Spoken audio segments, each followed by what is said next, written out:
Começo de 2020, uma nova década, e é super importante entender quais são as mega tendências. E aí nada melhor do que usar o livro do Rohit Bhargava, que é um autor que eu gosto pra caramba. Ele lança todo ano um livro chamado As Tendências Não Óbvias, e nesse ano não podia ser diferente, só que esse ano o livro tem uma característica um pouquinho diferente. Ele se chama Mega Trends. E por que ele fez isso? Todo ano ele coloca lá de 10 a 15 mega tendências que ele mapeou, só que aí, ao longo do tempo e dezenas de tendências mapeadas, ele entendeu que algumas delas se conversavam, elas tinham o mesmo elo em comum e ele analisou qual era a força, né? Qual era a mega tendência por trás disso e como é que ela ia se comportar nos próximos anos. E para dar largada nessa sequência de mega tendências, eu li o livro há 2 dias atrás, quando ele foi lançado, e aí eu escolhi dentro das mega tendências, tentei fazer um top 5, mas foi impossível, e eu fiz um top 6. Então, das 6 principais mega tendências, eu vou começar com uma que muito me chamou a atenção, que é o que ele chama de Human Mode, a importância de focar no ser humano numa era com tanta tecnologia e tanta inovação. Então, aqui vão os principais insights desse capítulo chamado Human Mode. Primeiro ele fala o seguinte, que nós teremos nos próximos anos um crescimento em experiências físicas, autênticas e imperfeitas. Então é uma história que eu venho falando nos meus posts e nas palestras há muito tempo, que você vai encontrar real valor naquilo que se torna escasso. Então tudo está caminhando para muita digitalização, muita virtualização, e as marcas, as empresas que conseguirem criar essas experiências físicas muito ricas é que vão se destacar, né? Vão sair dessa maré de tanta landing page, de tanto marketing digital, né? Então quem conseguir criar isso, por isso vai se destacar. Por isso que eu acredito muito nessa história de que lojas vão voltar a ganhar muita força, essa história de fechamento do varejo físico eu acho uma grande bobagem, então eu acho muito legal isso. E ele traz o case de uma empresa chamada Betterment, que surge lá em 2008 nos Estados Unidos com a crise, né? E é uma empresa que criou robôs de investimento, né? Advisors, aconselhadores de investimento. E aí ele fala que quando eles estavam gerindo mais de 16 bi de dólares em investimentos para alguns milhões de americanos, do nada eles criaram uma opção chamada Human Option. Então você poderia falar com um conselheiro, né, para investimentos pagando mais. E aí muitas pessoas do setor falaram, ninguém vai pagar por isso, né? Pagar para ter contato com o humano, se o negócio é baseado em algoritmo e automação e é muito mais barato. E foi um sucesso danado. Então quer dizer, alguns assuntos nós queremos ter sim contato, nós queremos ter atendimento, contanto que a pessoa entregue algo que não seja banal. Ele fala que nós teremos o crescimento de uma tendência chamada Employees as Heroes. Então quem tiver funcionários, colaboradores que conseguirem entregar esse valor adicional, eles serão os verdadeiros heróis das empresas. E ele fala o seguinte, a humanização é mais valiosa do que nunca, coisa que eu também acredito de coração e coloquei em vários capítulos do meu livro falando sobre isso. Ele fala de uma empresa chamada Shinola, que é de Detroit e faz roupas. E aí o grande diferencial dela, ela faz roupas que são caríssimas, mas o diferencial dela é o seguinte, ela produz localmente, ela produz em Detroit e ela tem usado fábricas que foram fechadas. Então esse senso de comunidade, esse senso de pertencimento é uma coisa que o consumidor também está sinalizando que ele valoriza.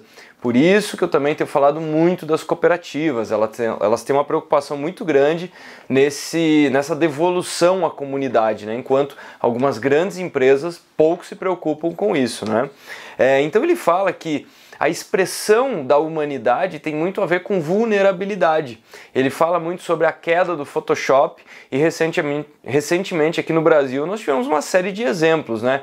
Então eu não sou um grande conhecedor de cultura ampla, mas eu listei algumas coisas aqui. Elogios aos clipes da Anitta, né? Que ela deixou de usar filtro, ela faz algumas postagens absolutamente sem maquiagem. No final do ano passado, um dos trending topics aqui no Brasil foi a Paola Oliveira também, porque foi vista na praia ou qualquer coisa do tipo, e as pessoas elogiaram vulnerabilidades, né? Pretensas vulnerabilidades. E idem também, no final do ano, foi trending topic a Cleo Pires, né? Então esse tipo de coisa vai muito em linha com o que ele tem falado. Então, quer dizer, tentar ser o super-herói o tempo inteiro, tentar ser uma marca inabalável, já não é uma coisa que é tão relevante assim. E ele fala que quem presta atenção às vulnerabilidades e à inclusão, quem dá esse toque humano, tem se destacado, né? Então ele fala do Museu do Prado, na Espanha, né, que tem demonstrado as obras também em 3D. Então, pessoas que são cegas conseguem ir até o museu e ter uma experiência sensorial.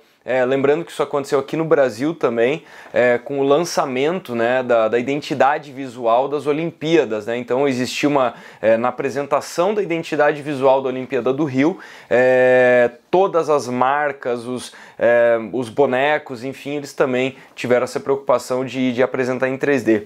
Ele fala da Tommy, que criou toda uma linha de roupas para pessoas que têm alguma espécie de dificuldade. Então ele fala de uma linha de roupas da Tommy, que foi lançado com sucesso danado, por exemplo, com os zippers que tem abertura para pessoas que usam prótese. Eu achei uma coisa absolutamente genial essa. E tão simples, né? Mas é aquela história, né? Um narciso não consegue pensar em algo dessa natureza. Ele fala do crescimento da empatia, que a realidade virtual vai poder ajudar nisso. Aliás, tem um TED genial falando que o principal foco da realidade virtual potencialmente vai ser conseguir despertar empatia. Foi um sucesso tremendo na Inglaterra e nos Estados Unidos, alguns demos de realidade virtual em que a pessoa coloca aquele óculos e ela tá lá na posição de um mendigo, né? Então, para saber o quanto que é difícil, né? O dia inteiro pessoas te rejeitando, então para despertar esse lado humano. Ele fala que esse lado da digitalização e do afastamento das pessoas tem causado verdadeiras aberrações, né? Então ele fala do crescimento da solidão e ele chama atenção para uma estatística que eu achei curiosíssima. 20% dos presos no Japão nesse momento têm mais de 65 anos e cometeram delitos de forma intencional para ir para a cadeia. Essas pessoas relatam o seguinte, que na cadeia tem alguém para cuidar delas o dia todo, elas têm convivência, elas têm comida e tem um lugar seguro para ficar.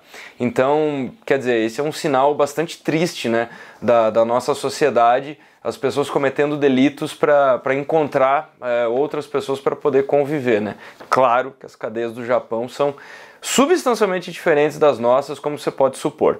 Então ele fala que é o seguinte, que contato humano está se tornando um item de luxo. Isso também é uma coisa que chama bastante atenção. E ele fala que quem se comunicar de forma simples, descomplicada, vai conseguir se destacar. É o fim dos jargões, e isso eu acho também espetacular. Nós vivemos ali nos anos 90 e nos anos 2000, né? Especialmente o pessoal que está no mundo de tecnologia, investimento. Eu lembro de uma conferência que eu fui em São Paulo, que o cidadão falava tantas siglas em inglês e com tal velocidade que eu imaginei que era um outro idioma. Então tudo aquilo era para aparecer, né? Tudo aquilo era para dificultar a coisa, né? Para no final ele falar, eu sou um expert de tal assunto. Então acho que ainda bem que essas coisas têm caído. Então ele fala o seguinte, inovação tem que estar centrado na humanização, não na automação, na queda de custo e na velocidade dos negócios. Absolutamente brilhante. E ele fala o seguinte, que o charme tá nesse lado imperfeito das coisas. Então ele fala o seguinte, quando você passa na frente de um prédio que está absolutamente reto, bem fabricado e está tudo certo, ele é mais um prédio.